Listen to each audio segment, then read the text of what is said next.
Medical college সংযোগকারী রাস্তা ভুট্টা শুকানো, বাড়ছে দুর্ঘটনার আশঙ্কা। রায়গঞ্জের আব্দুলঘাটা সংলগ্ন কুলিক ব্রিজ থেকে মেডিকেল কলেজ হয়ে শিয়ালমণি ও পিরোজপুর পর্যন্ত গুরুত্বপূর্ণ রাস্তা জুড়ে ভুট্টা ও ধান শুকনোর অভিযোগ রয়েছে।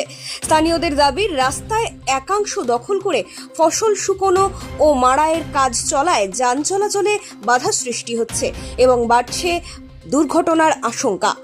এই রাস্তা দিয়ে প্রতিদিন মেডিকেল কলেজের জরুরি পরিষেবার গাড়ি, চিকিৎসাকর্মী, ছাত্রছাত্রী এবং সাধারণ মানুষ যাতায়াত করেন। ফলে যে কোনো সময় বড়সড় দুর্ঘটনা ঘটতে পারে বলে আশঙ্কা প্রকাশ করেছেন নিত্যযাত্রীরা। যদিও এক কৃষক পরিবারের সদস্য জানান, বাড়িতে পর্যাপ্ত জায়গা না থাকায় বাধ্য হয়েই রাস্তায় ভুট্টা শুকাতে হচ্ছে। তার দাবি, চাষ করার ফসল শুকানোর জন্য অন্য কোনো ব্যবস্থা না থাকায় এই পথ বেছে নিতে হয়েছে। অন্যদিকে পথ চলতি মানুষদের একাংশ প্রশ্ন তুলেছেন, এত গুরুত্বপূর্ণ ও ব্যস্ত রাস্তায় এভাবে ফসল শুকানো কতটা নিরাপদ? বিষয়টি নিয়ে উদ্বেগ প্রকাশ করে স্থানীয় গ্রাম পঞ্চায়েত সদস্য জানিয়েছেন, অভিযোগ তার নজরে এসেছে এবং দ্রুত প্রয়োজনীয় ব্যবস্থা নেওয়া হবে।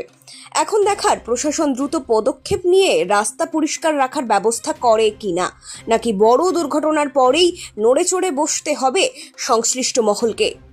আমার নাম বৈদ্য দাস। কোথায় বাড়ি আপনি? ওই যে এখানে। কি নাম জায়গাটা?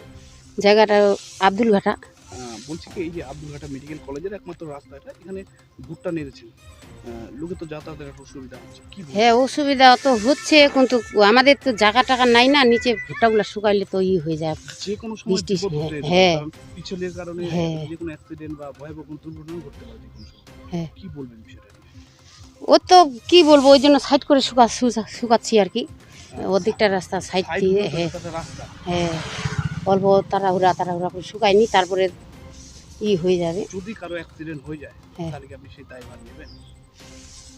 ওটার দায় ভার আবার নেওয়া যায়, ওটার জন্য তো কি করব, আমাদের অসুবিধা তার জন্য। আপনার নাম? দেবব্রত বিশ্বাস। কোথায় বাড়ি? এই মিলনপাড়ায়।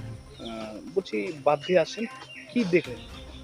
এখানে দেখলাম অনেকে রাস্তার উপর ভুট্টা রেখে দিয়েছে, ভুট্টা নিয়ে যাতায়াতে অসুবিধা হচ্ছে। কি কি অসুবিধা হতে পারে বলে মনে হয়? অ্যাকচুয়ালি রাস্তার পাশে তো কোনো মানে গোটা রাস্তা জুড়ে ভুট্টা রেখে দিয়েছে, যে খুব রাফভাবে গাড়ি চালালে যে কোনো সময় একটা দুর্ঘটনা ঘটতে পারে। কি চাইছেন তাহলে? ভুট্টা যদি করে, এটা সকাল সকাল করতে হবে, যখন মানে কোনো গাড়ি টাড়ি চলে না তখন করতে হবে, বা অন্য কোনো জায়গায় এটার স্থানান্তরিত করা উচিত। মনে করেন গ্রামের লোক, তো গ্রামে আমাদের কৃষি এরিয়া পঞ্চায়েতের মধ্যে বাস করে, সেটা তো মনে করেন এই বৃষ্টির জন্য অসুবিধার জন্য ওরা রোডের মধ্যে একটু আছে, হয়তো 2-1 দিনের মধ্যে ওটা সরে যাবে। 2-1 দিনের মধ্যে ঘটনা মনে করেন আমরা বুঝি, সেটা সচেতনভাবে এক সাইড করে রাখতে হবে। একটু অবগত করবেন? হ্যাঁ, এই আমরা হয়তো বলে দিব যে একটু সাইড টাইড করে রাখতে, দ্রুত মেডিকেলে গাড়ি টাড়ি যায়, অসুবিধা হয় সেটা বলবো। এখন আপনিও রিপোর্টার, আপনার এলাকার যে কোনো খবর পাঠান এই নম্বরগুলোতে।